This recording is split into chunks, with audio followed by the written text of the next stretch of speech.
Hello दोस्तों, welcome to the channel. Thank you so much for tuning in. Bullet 350 launch होने वाला है finally royal Enfield की तरफ से, बट ये काफ़ी डिसअपॉइंटिंग है। पहले मैं आपको डेट के बारे में बता देता हूँ। That will be on August 30th। August 30th को ये लॉन्च होगा मोटरसाइकिल। एंड इस बाइक में आपको वो फीचर्स देखने को नहीं मिलेंगे जो आपको क्लासिक में मिलते हैं। And at the same time अगर स्पेसिफिकेशंस की बात करें तो देयर इज़ नो डिफरेंस। आप अगर एक्सपेक्ट कर रहे हो तो चलो ये बुलेट लेना बेटर होगा क्योंकि साउंड बेटर होगा, बाइक डिफरेंट होगा, ऐसा बिल्कुल नहीं है। सेम मोटरसाइकिल लॉन्च करेंगे रॉयल एनफील्ड, बट कम प्राइस में। That is the only good thing here, क्योंकि ये बहुत ज़्यादा एक्सेसिबल होगा। अगर कोई क्लासिक 350 लेना चाहता है बट उनके पास वो बजट नहीं है तो वो अभी बुलेट 350 की तरफ जा सकते हैं। अभी आप हंटर 350 की बात करते हो तो हंटर 350 हाँ अफोर्डेबल है, क्लासिक जितना महंगा नहीं है, तो जो क्लासिक नहीं ले सकते वो हंटर ले लें। बट हंटर का बात यह है कि वो इतना कंफर्टेबल नहीं होता है मोटरसाइकिल चलाने में, तो इसीलिए अगर आप एक कंफर्टेबल रॉयल एनफील्ड का बाइक चाहते हो at a lower price than Bullet 350 is one more choice that you will have. तो रॉयल एनफील्ड वालों के पास इतने सारे ऑप्शंस रहेंगे अभी कि सारे जो भी कस्टमर्स उनके शोरूम में आएंगे उनको कम से कम एक बाइक ज़रूर पसंद आएगा उनके बजट और उनके फीचर्स और स्पेसिफिकेशंस के हिसाब से। पहले भी ऐसे ही था कि क्लासिक 350 और बुलेट को अगर हम डिफ्रेंशिएट करना चाहते थे तो वहाँ पे हमें डिफरेंस क्लियरली नज़र आता था उसके कॉस्मेटिक अपडेट्स पे। जैसे अगर आप क्लासिक 350 देखते हो, यहाँ पे आपको स्प्लिट सीट देखने को मिलता है और जो बुलेट है वहाँ पे आपको सिंगल सीट मिलता था। और सेम चीज़ यहाँ पे भी होने वाला है। यहाँ पे जो नया वाला बुलेट 350 लॉन्च होगा उसमें आपको सिंगल पीस सीट मिलेगा, स्प्लिट सीट नहीं मिलेगा। तो विजुअली डिफरेंट होगा बट कंफर्ट के मामले में कोई डिफरेंस नहीं आएगा। लगभग सेम होने वाला है पिलियन के लिए और राइडर के लिए। तो अगर आप स्प्लिट सीट पसंद नहीं करते हो तो आपको ये ठीक लगेगा क्योंकि सिंगल सीट सेटअप का थोड़ा डिज़ाइन डिफरेंस आ जाता है। और अगर हम फीचर्स की बात करें तो यहाँ पे आपको बहुत सारे ऑप्शंस नहीं मिलेंगे। और सबसे डिसअपॉइंटिंग वाली बात है, मुझे रॉयल एनफील्ड ऐसे ब्रांड ये कर रहा है, आई फील वेरी डिसअपॉइंटेड। मैं समझ सकता हूँ कि वो प्राइस को कम करना चाहते हैं बट वो मोस्ट प्रोबेबली पीछे के रेयर व्हील में ड्रम ब्रेक ऑफर करेंगे with only single channel ABS। मुझे लगता है कि 350cc का bike with so much power, इसमें उनको ड्यूअल चैनल ABS और ड्यूअल डिस्क ब्रेक मैंडेटरी देना चाहिए। आजकल तो कम्यूटर बाइक्स में भी आपको ड्यूअल डिस्क ब्रेक देखने को मिलता है। डिस्क ब्रेक देने से सेफ्टी बढ़ता है। It's not only about reducing the price. Motorcycle touring के लिए यूज़ करेंगे बहुत सारे लोग। अब बुलेट लेंगे तो डेफिनेटली टूरिंग करना चाहेंगे, तो थोड़ा कम से कम उसमें ड्यूअल चैनल ABS जैसे बेसिक वाले फीचर्स दे दो। अगर ड्यूअल चैनल ABS तो मैं बहुत ज़्यादा मांग रहा हूँ, यहाँ पे आपको ड्यूअल डिस्क ब्रेक भी नहीं मिलेगा। तो ये काफ़ी डिसअपॉइंटिंग लगा मुझे। और Royal Enfield when it is launched अगर वो एटलीस्ट डिस्क ब्रेक ऑफर करेगा the rear wheel that would be slightly better. But I am very surprise कि Royal Enfield could probably take this route of offering only single disc brake and single channel ABS। Bike की price के बारे में बात करें that is going to be very attractive। 1.5 lakh से लेके 1.7 लाख के बीच में इसका एक्स शोरूम प्राइस होगा which is very less compared to classic 350।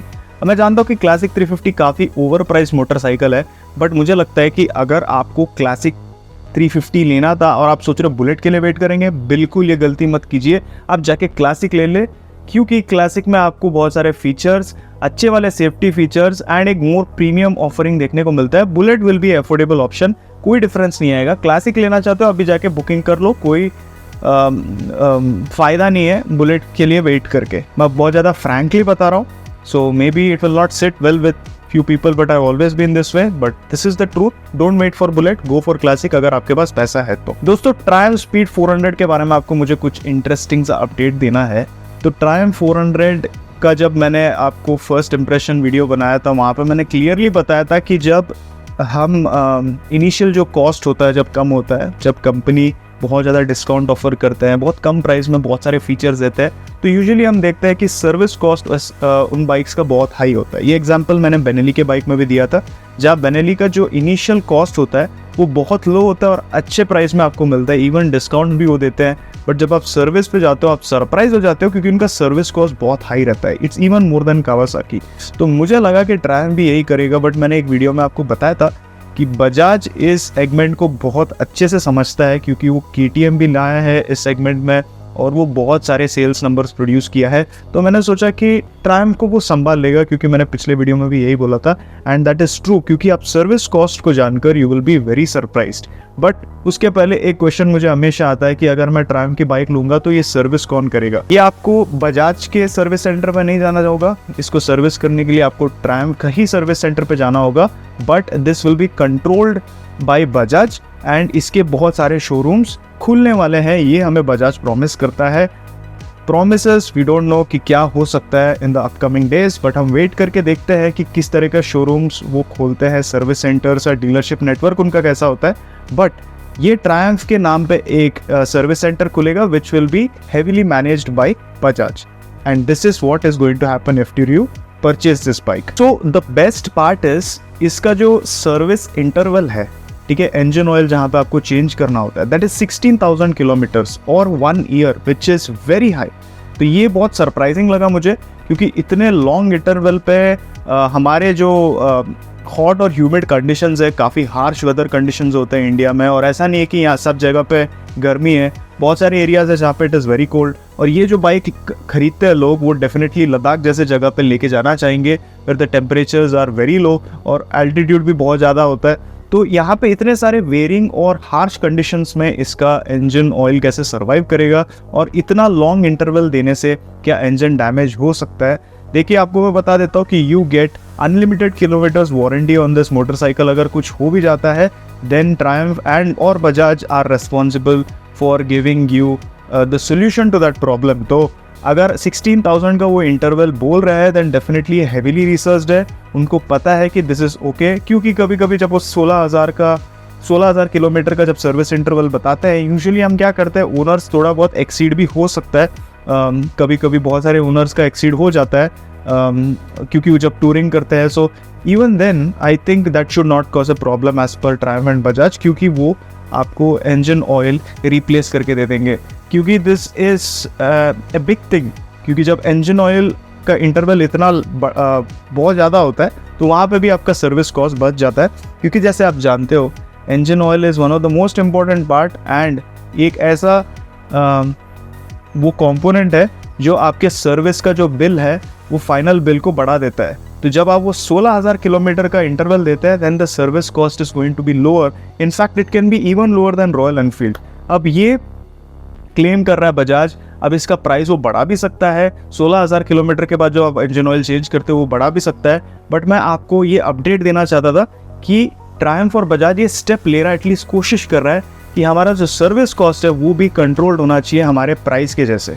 तो मुझे लगता है इसका प्राइसेस बढ़ने वाला है। इंट्रोडक्टरी प्राइस ये हमेशा के लिए नहीं होने वाला है, ये बढ़ाएंगे वो।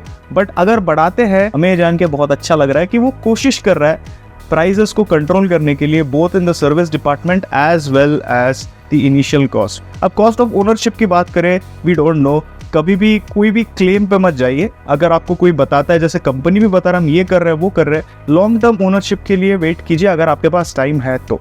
अगर आपके पास टाइम नहीं, आप बाइक लेना चाहते, आपको टाइम पसंद है, तो आप जा सकते हो बाइक की तरफ, क्योंकि बजाज को एक्सपीरियंस है इस मार्केट में, and I think they will do well. But there is always risk factor that is involve, क्योंकि ये ब्रांड नया है, बाइक नया है, तो हमें थोड़ा देखना पड़ेगा कि लॉन्ग टर्म ओनरशिप रिव्यू कैसे होगा इस मोटरसाइकिल के। क्योंकि आपको मैं एक एग्जांपल देता हूँ, होंडा जैसा एक रिनोन्ड ब्रांड जो रिलायबिलिटी के लिए जाना चाहता है, वो भी इनिशियल बहुत सारे निगल्स और इश्यूज फेस कर चुके हैं उनके CB350 के साथ, क्योंकि इनिशियली रस्टिंग इश्यूज आ गए थे, ब्रेक के इश्यूज आ गए थे, वॉबलिंग इश्यूज आने लग गए थे। तो ये सारे इश्यूज कोई भी ब्रांड फेस कर सकता है वो जब नया प्रोडक्ट लॉन्च करता है, वो भी नए मार्केट के लिए। So let's wait and watch. But अच्छा लग रहा है जान के कि Triumph and Bajaj are doing their best to control the cost and give more to the customer. Royal Enfield जैसे ब्रांड के साथ compete करने के लिए उनको ये करना ही पड़ेगा। थैंक यू दोस्तों, ये वीडियो देखने के लिए। आपको बस मैं अपडेट देना चाहता था इसके बारे में। फिर से मिलेंगे, take care, always ride safe, wear your helmet, bye bye.